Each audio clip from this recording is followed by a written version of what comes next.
Hello everyone. Today I'm sharing with you how to conduct post-project reviews in design outsourcing, making each optimization more stable for conversion rates. This is a crucial step that many outsourcing teams often overlook as they take on more and more projects.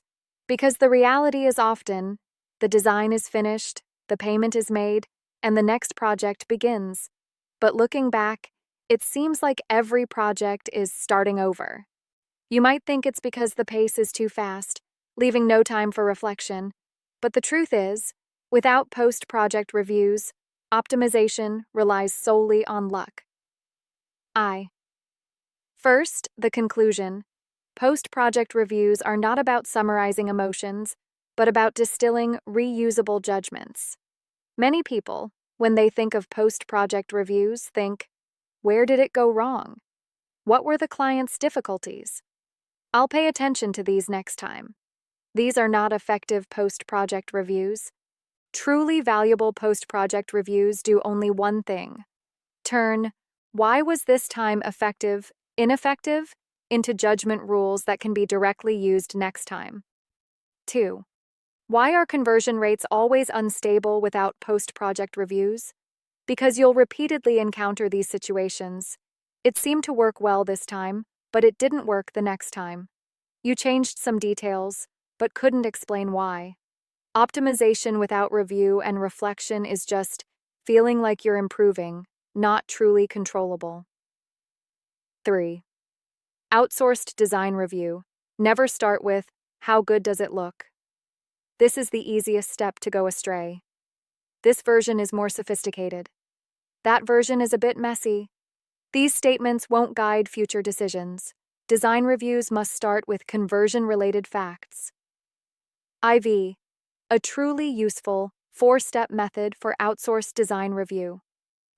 This method is not complicated, but it's very suitable for long-term use by outsourcing teams. Step 1. First, identify the goal. Otherwise, it's all nonsense. Before the review, confirm one thing. What was the original purpose of this design? Is it increasing clicks? Increasing dwell time? Reducing hesitation? If the goal is unclear, all subsequent discussions will go astray. Step 2. Focus solely on whether it was achieved. Don't rush to find reasons. In this stage, answer only one question. Did the result occur? For example, click-through rate? Conversion rate. Did dwell time become more stable? In this stage, avoid subjective evaluations.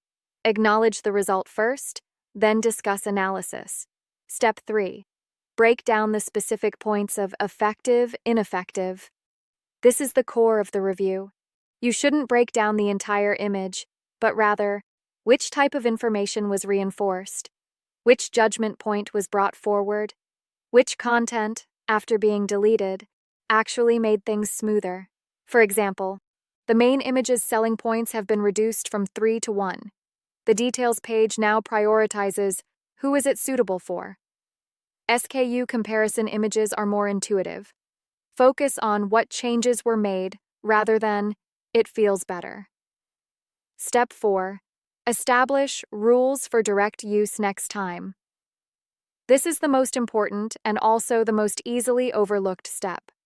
Each review should leave at least 1 to 3 conclusions, such as, for low-priced products, only one key point should be highlighted in the main image. For complex specifications, advanced guidance on selection is essential. Emotional selling points should come first, followed by rational information. These are not summaries, but the default starting point for the next order. Why must reviews be simple yet frequent? Many people fail at reviews, not because they lack analytical skills, but because they overemphasize the importance of reviews. A truly effective postmortem is conducted immediately after project completion, completed within 20 minutes. Conclusions are directly reusable. Instead of conducting a major postmortem once a year, it's better to conduct a small, consolidation-based postmortem for each project. 6. The most easily overlooked post-mortem target for outsourcing teams. Not the client, but the process itself. You can ask these questions. Which step was the most time-consuming? Which round of modifications was the least valuable? Which node is most likely to go astray? Optimizing the process often more effectively stabilizes conversion rates and improves efficiency than optimizing visuals. 7. A ready-to-use design outsourcing retrospective template. You can follow these 6 lines. 1. The design goal for this project was. 2. The actual result was. 3. The changes that had an effect were. 4. The changes that didn't have an effect were. 5. Rules that can be reused next time. 6.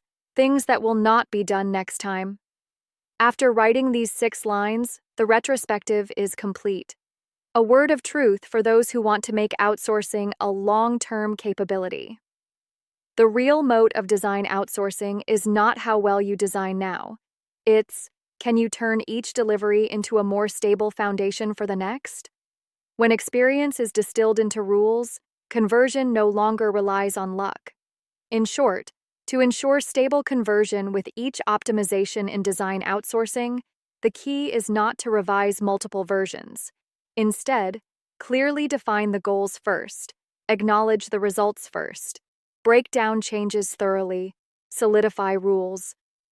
When debriefing becomes part of the process, instead of, we'll talk about it later, design will truly evolve from a one-time delivery to a capability for continuous evolution.